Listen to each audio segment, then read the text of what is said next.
Peserta pelatihan tiba-tiba merasa aneh dengan Martha yang tidak seperti biasanya. Apalagi dirinya juga memotong rambutnya. Martha pun mendatangi Raon. Martha berkata kalau dirinya akan menepati janji yang sudah mereka buat sebelumnya, yaitu menuruti perintah yang menang. Setelah mengatakan hal tersebut, Martha pun pergi dan Raon tidak menyangka kalau Martha ternyata akan menurut. Tapi perubahan sikap Martha itu hanya berlaku kepada Raon saja yang sudah mengalahkannya. Tahun baru pun tiba. Banyak yang sudah terjadi meskipun hanya perubahan kecil dan tidak ada yang menyangka kalau Martha akan tetap mengikuti perintah dari Raon setelah tahun baru. Setelah itu, Guren menjadi lebih tenang dan lebih bertanggung jawab sebagai pengatur para anggota. Kemudian, pedang runaan menjadi lebih tajam. Sedangkan Raon masih berlatih dengan mempertaruhkan nyawanya setiap hari dan hal itu sudah menjadi kebiasaan bagi Raon. Setelah itu, para anggota pelatihan merasa heran dengan Raon karena Raon sudah berhasil menguasai sebuah teknik yang baru saja diajarkan, hanya kurang dari setengah hari. Kemudian Rimmer melaporkan pencapaian Raon tersebut ke kepala keluarga. Kepala keluarga pun memberitahu Rimmer kalau sebentar lagi mereka akan kedatangan tamu. Tamu tersebut adalah delegasi dari Kerajaan Owen, dan mereka akan tiba beberapa hari lagi. Kerajaan Owen adalah salah satu dari 6 raja yang terletak di tengah kontinen. Mereka salah satu paksi yang menjalin hubungan baik dengan keluarga Jeghard. Kerajaan Owen terdiri dari para kesatria sehingga mereka menghargai nilai pedang dan martial art. Mendengar hal tersebut, Rimmer langsung bertanya siapa yang menjadi perwakilan mereka. Kepala keluarga menjawab kalau perwakilannya itu adalah pangeran ketiga, meskipun Duke Tartan yang menjadi perwakilan mereka yang sebenarnya. Karena tahu umur pangeran ketiga tidak jauh dari Raon dan para anggota pelatihan, kepala keluarga meminta Rimmer untuk melatih para anggota pelatihan dengan benar. Rimmer pun bertanya apakah mereka akan mendatangi tempat pelatihannya. Kepala keluarga menjawab katanya mereka ingin melihat latihan para swordman dan anggota pelatihan, jadi kepala keluarga tidak ingin menunjukkan sesuatu yang memalukan. Rimmer pun memikirkan sesuatu dan seperti merencanakan sesuatu. Rimmer pun kembali ke tempat pelatihan. Di sana Rimmer langsung mengumumkan kalau para anggota pelatihan akan melawan para calon kesatria kerajaan Owen. Ternyata Rimmer mendatangi tempat Pangeran Owen. Kemudian Rimmer menyuruh pangeran mendatangi tempat pelatihannya dan bukan tempat pelatihan yang lain. Rimmer juga berkata kalau dirinya akan menunjukkan pada pangeran swordman sesungguhnya itu seperti apa. Beberapa saat kemudian, para kesatria dari kerajaan Owen pun memasuki tempat pelatihan dengan pangeran yang menjadi pusat perhatiannya. Pangeran memperkenalkan dirinya kalau namanya itu adalah Greer the Owen. Raon melihat pangeran itu kuat untuk kesatria seumurannya. Raon juga merasa pangeran itu yang paling mencolok di antara yang lainnya. Rimmer pun bertanya kepada Raon apakah dirinya tidak ingin bertarung dengan pangeran. Tanpa keraguan, Raon pun menjawab kalau dirinya ingin melawan pangeran meskipun dengan wajah yang datar.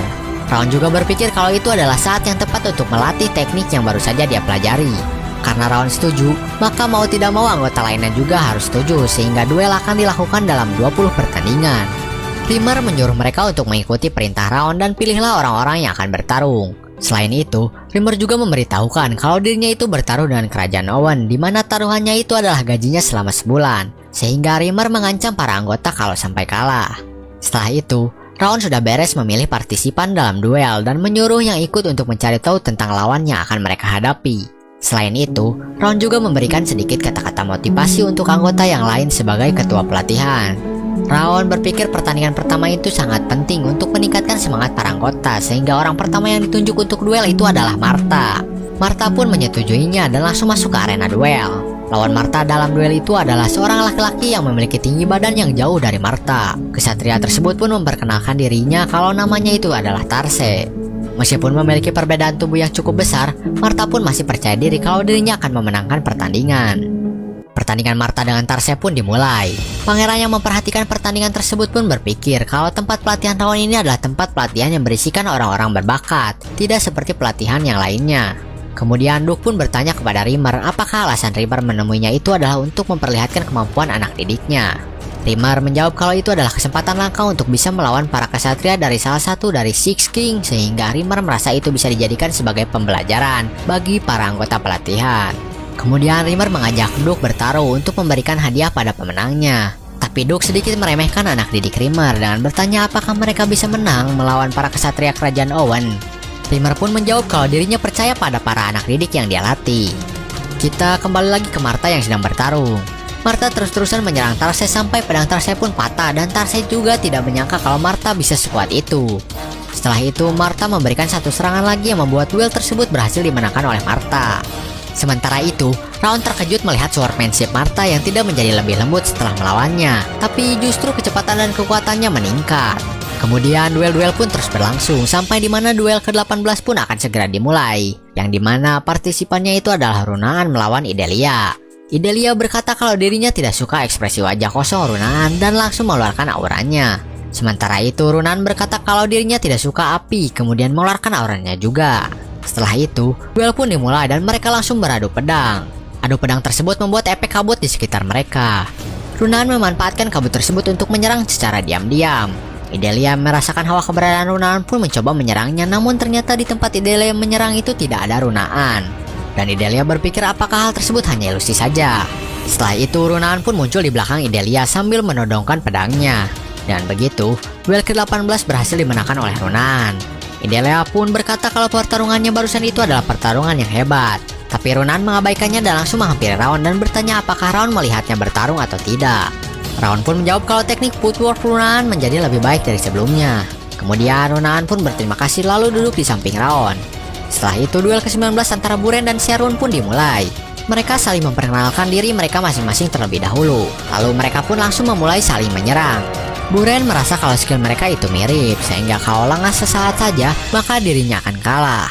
Pertarungan pun terjadi cukup sengit, sampai pedang mereka sama-sama hancur dan duel pun dianggap seri. Buren pun turun dari arena dengan perasaan kesal karena tidak berhasil menang. Tapi Raon berkata kerja bagus dan jangan khawatir karena dirinya akan memenangkan duel terakhir dan menjunjung tinggi nama Jeighard. Raon pun maju ke arena bersama dengan Pangeran. Pangeran merasakan kemampuan martial art dari Raon itu terlalu biasa sehingga Pangeran pun bertanya kepada Raon apakah dirinya itu keturunan langsung atau bukan. Raon pun langsung menjawab kalau dirinya bukan keturunan langsung. Oleh karena itu, Pangeran pun meremehkan Raon sepenuhnya dan dirinya tidak menyukai pertandingan yang hasilnya mudah ditebak. Pangeran lebih tertarik melawan Martha atau Runaan atau Buren daripada Raon. Kemudian Pangeran pun memberikan usul kepada Rimmer kalau Pangeran ingin melawan Martha atau Runaan setelah dirinya menang melawan Raon. Rimmer pun menjawab tidak masalah asal dirinya bisa menang sambil tersenyum. Dan perasaan angkuh, Pangeran pun menyuruh Martha dan Runaan untuk bersiap karena dirinya akan menyelesaikan duelnya dengan Raon dengan cepat. Selain itu, Pangeran tidak akan menggunakan aura untuk menyimpan kekuatannya. Sementara itu, Doug bertanya kepada Rimmer siapa monster itu. Yang dimaksud oleh Doug itu adalah Raon karena dirinya hampir saja tidak bisa menyadari keberadaannya.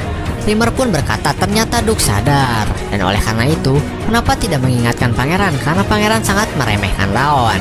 Doug pun menjelaskan kalau suatu saat Pangeran akan memimpin kerajaan Owen dan dirinya belum merasakan kekalahan. Jadi Doug rasa ini saat yang sempurna untuk mengajarkannya tentang kekalahan di lingkungan yang aman.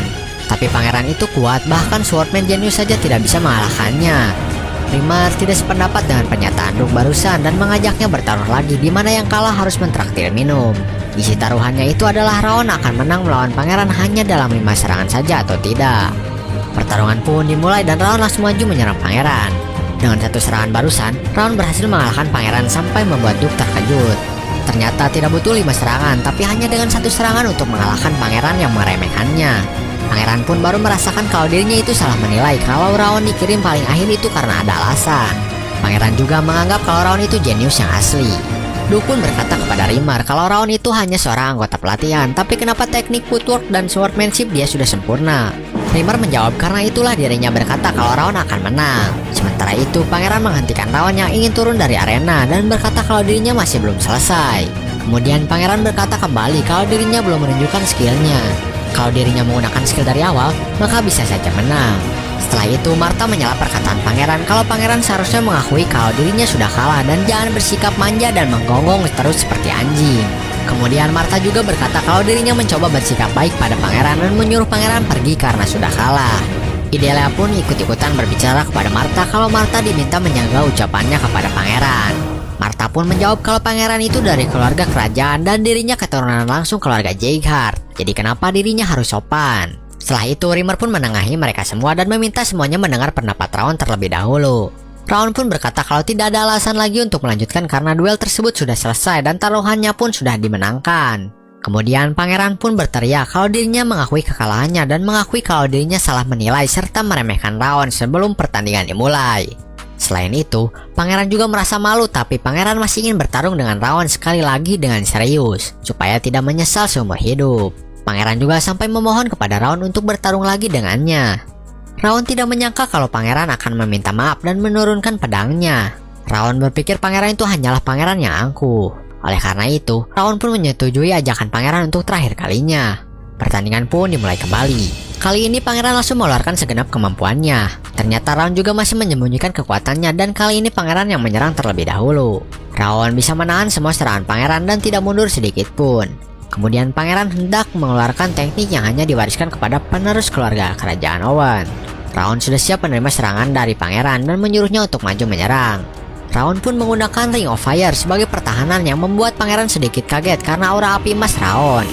Setelah itu, pangeran maju untuk menyerang Raon dan benturan pedang antara mereka pun terjadi. Pangeran pun berhasil mendorong aura milik Raon dan merasa kalau dirinya punya kesempatan. Tapi sayang sekali pedang pangeran patah dan membuat Raon berhasil melayangkan serangannya kepada pangeran. Oleh karena itu, duel kali ini pun masih dimenangkan oleh Raon. Kemudian pangeran pun berterima kasih sambil mengajak Raon berjabat tangan karena sudah mengajarinya banyak hal. Pangeran juga langsung mengakui kekalahannya kali ini. Raon pun menjabat tangan pangeran dengan berkata kalau dirinya juga sudah belajar banyak dari duel barusan. Pangeran menanyakan umur Raon dan Raon menjawab kalau umurnya adalah 14 tahun. Ternyata pangeran sudah kalah dengan orang yang lebih muda dari dirinya. Kemudian pangeran juga memberikan tanda bukti kalau Greer the Owen, yang merupakan pangeran ketiga kerajaan Owen, akan mengabulkan apapun permintaan pemilik tanda tersebut. Raon pun bertanya kepada pangeran kenapa sampai memberikan benda berharga itu kepadanya. Pangeran menjawab kalau dirinya merasa lega meskipun kalah dalam duel dan dirinya merasa lebih menyadari sesuatu yang lebih penting.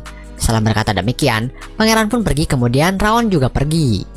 Setelah itu, pangeran datang menghadap kepala keluarga untuk melaporkan atas apa yang sudah terjadi di pertarungannya tadi. Dan pangeran juga ingin segera kembali sekarang dan segera mempraktekkan apa yang sudah dia pelajari.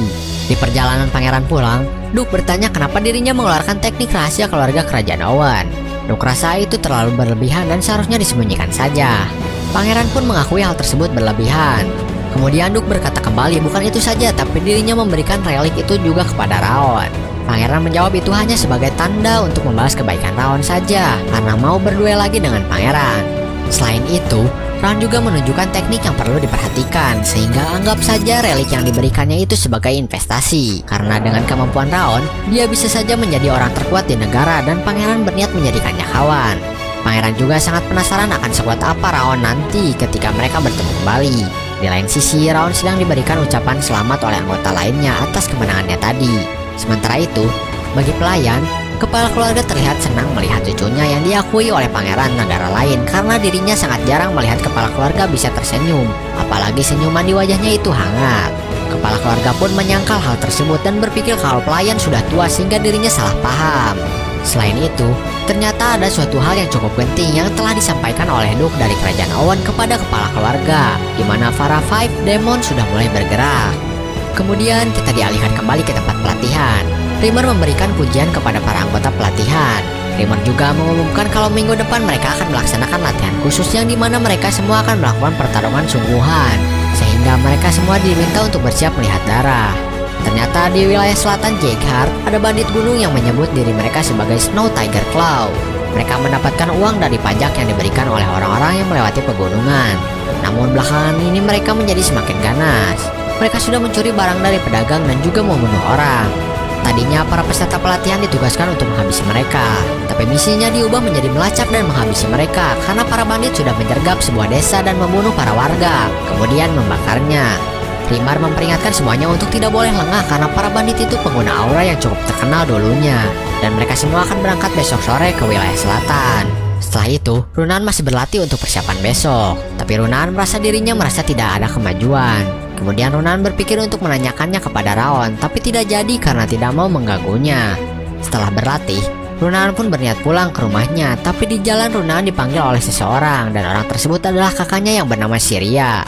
Runan terlihat sangat ketakutan kepada kakaknya, bahkan waktu dipanggil tadi pun dia sangat terkejut. Runan tidak bisa berkata apapun di hadapan kakaknya. Kemudian kakaknya berkata kepada Runan kalau Runan tidak boleh pergi untuk berperang atau berpartisipasi dalam duel yang mengancam nyawanya. Mendengar kakaknya berkata begitu, membuat Runan mundur ke belakang sambil teriak. Ternyata Runan memiliki trauma dengan makhluk hidup yang mati di depannya karena dulu waktu kecil dirinya melihat kakaknya itu membunuh tupai peliharaan Runan. Kemudian saat ini kakaknya itu melakukan hal yang sama di depan Runaan dan membuat Runaan teringat kembali kejadian lama itu. Runaan menjadi trauma kembali dan kakaknya berbisik kepada Runaan kalau dirinya jangan sampai melakukan hal yang berbahaya sampai hari pemilihan tiba karena Runaan dianggap milik kakaknya. Setelah itu Raon pun datang untuk melindungi Runaan karena melihat Runaan yang sangat ketakutan itu dan bertanya dirinya itu siapa. Mungkin cukup sekian untuk video kali ini. Kita akan bertemu lagi di video selanjutnya untuk kelanjutan dari kisah Raon yang mencoba melindungi Runaan dari ancaman kakaknya.